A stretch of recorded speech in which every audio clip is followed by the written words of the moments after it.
Have you ever wondered how literally billions of euros in public money gets spent across European borders? Well, today, we're going to demystify the world of EU public procurement. We're taking a close look at the rules for a big program in the Black Sea Basin, and we'll break down the what, the why, and the how of spending taxpayer money the right way, fairly and openly. Let's dive in. Yeah, it really all comes down to this one big question. When you're in charge of a budget that's built from taxpayer money and it spans multiple countries, you can't just go on a shopping spree. You need a rock-solid system, a really clear set of rules that guarantees every single euro is spent wisely and with total transparency. And, this isn't just about red tape. It's about building trust. The stakes are incredibly high, which is exactly why these rules matter so much. All right, so here's our game plan. First, we're going to figure out which rulebook you even need to follow. Then, we'll look at the core principles that guide everyone.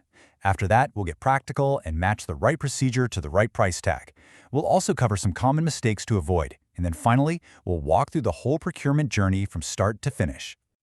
Okay, first things first. Before you can even think about spending a single cent, you've got to know which set of rules you're playing by. And believe me, in a program that crosses borders, it's not always as simple as it sounds. So for our guided tour, we're focusing on the Interreg Next Black Sea Basin program. And this is a perfect case study because it brings together partners from both EU member states and their neighbors. So just picture this. You've got multiple organizations in different countries all working together on one project, but they might be following completely different rule books. Talk about complicated, right? This table really lays it all out. So, a contracting authority is basically a public body. Think of a government ministry or maybe a local municipality. Other entities is pretty much everyone else, like NGOs or universities. Now, if you're a public body in an EU country like Bulgaria, Greece, or Romania, you stick to your own national laws. Simple enough. But for all of the partners in Georgia, Moldova, Turkey, and Ukraine, plus some of those other entities in the EU, everyone follows one single rulebook, the EU's financial regulation. So the bottom line is where you are and who you are determines which rules you follow. Now, here's the cool part. Regardless of which of those two rulebooks you're using, there's a set of, let's call them golden rules, that are the foundation for everything. These principles apply to every single contract, no matter how big or small.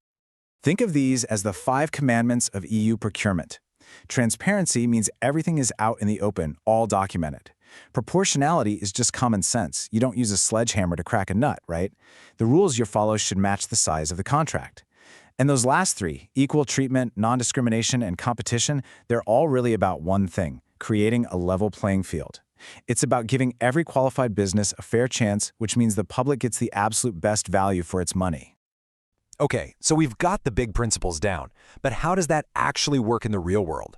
This is where we get into the nuts and bolts of it all, matching the amount of money you need to spend with the exact right procedure. This is the million-dollar question for any project manager, sometimes literally.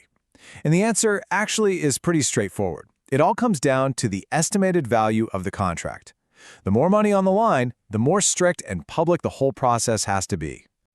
This table breaks it down perfectly. You can see down at the very bottom, for tiny purchases up to 2,500 euros, you can just pay an invoice. Easy. Move up a level to 20,000 euros and you can use what's called a single tender. But as that price tag climbs, the rules get tougher. You've got the simplified procedure for those mid-range contracts, and then for the big stuff, anything over 300,000 euros, it's the full-blown open procedure, which gets advertised across the entire EU to get as many bids as possible. Let's just zoom in on that middle one, the simplified procedure, because it's super common. Say you need a service contract that's worth, 50,000 euros. You don't need to launch a massive international competition. Instead, the rules say you just have to invite at least 3 qualified companies to send in a bid. It's a really practical way to balance getting some healthy competition without creating a mountain of paperwork. So, knowing the rules is one thing, but just as important is knowing what not to do. Let's talk about 2 of the most common traps people fall into, the kind of mistakes that can get a project into serious trouble and even get their spending rejected. Now, this is a really critical difference. Let's imagine you need to buy 120,000 euros worth of new computers. If you deliberately split that into 2 contracts of 60,000 euros just to duck under the 100,000 euro threshold and avoid a tougher procedure, well, that's called an artificial split, and it's a big no-no. But if you divide that same purchase into different lots, say a lot for laptops and another for printers, so that smaller, more specialized companies can bid, that's called division into lots, and it's actually a great idea. It's encouraged. So you see, it all comes down to your intent. Are you trying to avoid the rules, or are you trying to get more competition? And the second major pitfall is conflict of interest. The rules here are crystal clear, and it's all about maintaining public trust. You simply cannot award a contract to yourself, to your colleagues, to your family, or to a company that you have a financial stake in. Any little hint that you might personally gain from a decision will make that spending ineligible. And for good reason. It completely undermines the whole idea of fair and open competition. All right, for the last stop on our tour, let's put all these pieces together. Let's walk through what the entire procurement journey actually looks like, from the moment you have an idea to the moment you sign a contract. So, the whole thing basically unfolds in 4 main stages. First up is preparation. This is your homework phase. You figure out exactly what you need. Then comes submission. You put the call out and give companies a fair amount of time to get their bids in. For those simplified procedures, it's at least 30 days. Third is evaluation, and this is key. A committee, not just one person, reviews the bids based on the criteria you already set. And finally, the award. You pick the winner, you let everyone know the result, and then you wait for a standstill period, usually 10 days, kind of like a cooling-off period for appeals, before you sign the contract. And this quote, wow, this really hits the nail on the head. It shows that this is about more than just a process. It's about integrity. Before anyone on that evaluation committee even glances at a single bid, they have to formally sign a declaration, promising to be impartial and confidential.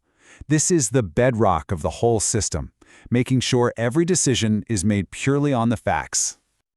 So there you have it. We've seen how the EU works to guarantee fairness, transparency, and real value when it comes to spending public money. And that kind of leaves us with one last question to chew on. If these are the golden rules for handling the public's money, what can they teach us about the principles we use for our own spending in our own lives?